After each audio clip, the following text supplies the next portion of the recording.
আসসালামু আলাইকুম এভরিওয়ান, কেমন আছেন সবাই? আশা করি সবাই আল্লাহর রহমতে অনেক ভালো আছে। আমিও আলহামদুলিল্লাহ ভালো আছি। আজ আমি আপনাদের সাথে শেয়ার করব আমার মেয়ে সারাদিন কি করে না করে। সকাল 11টায় ও ঘুমাচ্ছিল, আমি ওকে রেখে কাপড় চোপড় মেলতে গেছিলাম বেলকনিতে। এসে দেখে ও উঠে গেছে। তারপর ওকে আমি গোসল করিয়ে দিয়েছি। গোসল করে ওকে আমি জামা কাপড় পরিয়ে ফ্লোরে নামিয়ে দিয়েছি। ও একদমই কোলে থাকতে চায় না, শুধু ফ্লোরে দুষ্টুমি করবে। তার জন্য ওকে আমি ফ্লোরে নামিয়ে দিয়ে আমি বসাবো। আজকে আমি কোনো মাছ মাংস রান্না করব না, শুধু আলু ভাজি, ডাল, তারপর টমেটো সালাদ বানাবো। আজকে আমি আলু ভাজিটাকে ঝোল ঝোল করে রান্না করব। তার জন্য প্রথমে আমি পেঁয়াজ, কাঁচামরিচ, হলুদ, লবণ, তারপর পানি দিয়ে চুলাতে বসিয়ে দিব। সব সময় তো আর মাছ মাংস ভালো লাগে না, মাঝে মধ্যে একটু ভাজি ভর্তাও খেতে মন চায়। এরপর আলুটা সিদ্ধ হয়ে আসলে আমি তেল পেঁয়াজ দিয়ে বাগার দিয়ে নিব।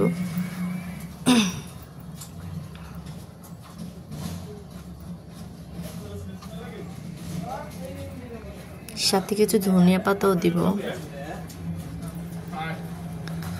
আমার রান্না রেডি, আমার ভাজি হয়ে গেছে। এরপর আমি ডাল রান্না করবো। আমার ডালটাও রান্না করে শেষ। তারপর আমি টমেটো সালাদ বানিয়েছি।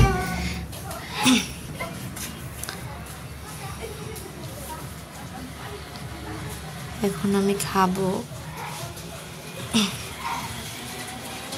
খেয়ে তারপর আমি আমার মেয়েকে খাওয়াবো। ও তো একদমই খেতে চায় না খাবার। ওকে খাবার মুখে দিলেই মুখের ভিতরে রেখে দিবে আর শুধু কান্না করবে। কার বাবুর এমন করে সবাই কমেন্টে জানাবে। খাইয়ে রেডি করে নিলাম। আমরা একটু হসপিটাল যাব। আমার ফুফাতো বোনের বেবি হয়েছে, আমরা বাবুকে দেখতে যাব।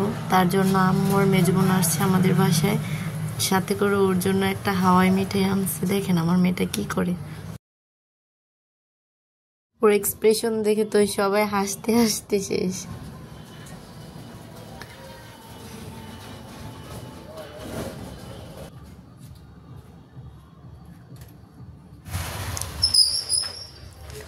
আমার বোন একটুকে খাইয়ে দিচ্ছিল। ও কেমন করে মুখটাকে দেখেন।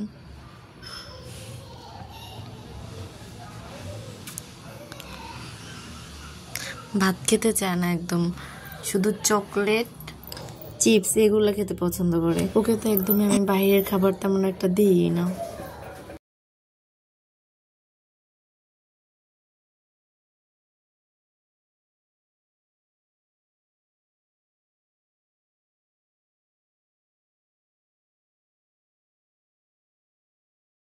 দেখেন মুখটাকে কিরকম করে।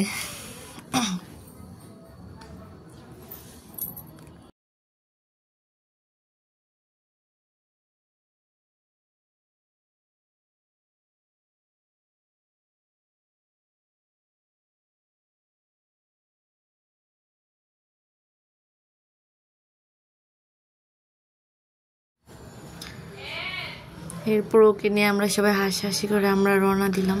বাবুকে দেখার উদ্দেশ্যে বের হয়ে গেলাম বাসা থেকে।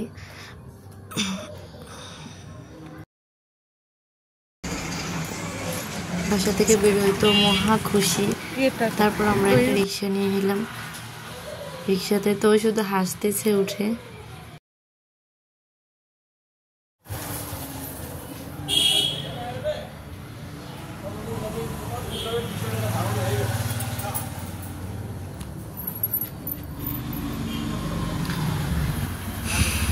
এরপর রিক্সা থেকে নেমে আমরা হসপিটালে ঢুকে যাব। বাবুটা মাশাআল্লাহ অনেক সুন্দর হয়েছে, সবাই মাশাআল্লাহ বলতে ভুলবেন না। পাশে আমার মেয়েটা বসে বসে চিপস খাচ্ছিল। তারপর সেখানে আমরা কিছুক্ষণ সময় কাটিয়ে আমরা বাসার উদ্দেশ্যে রওনা দিলাম।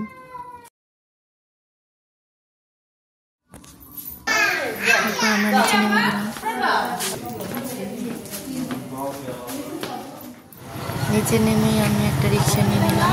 আমার আম্মু আর মেজো বোন ওরা আমাদের বাড়িতে চলে যাবে। আমি আমার শ্বশুর বাড়িতে চলে যাব। এরপর আমি একটা রিক্সা নিয়ে নেব।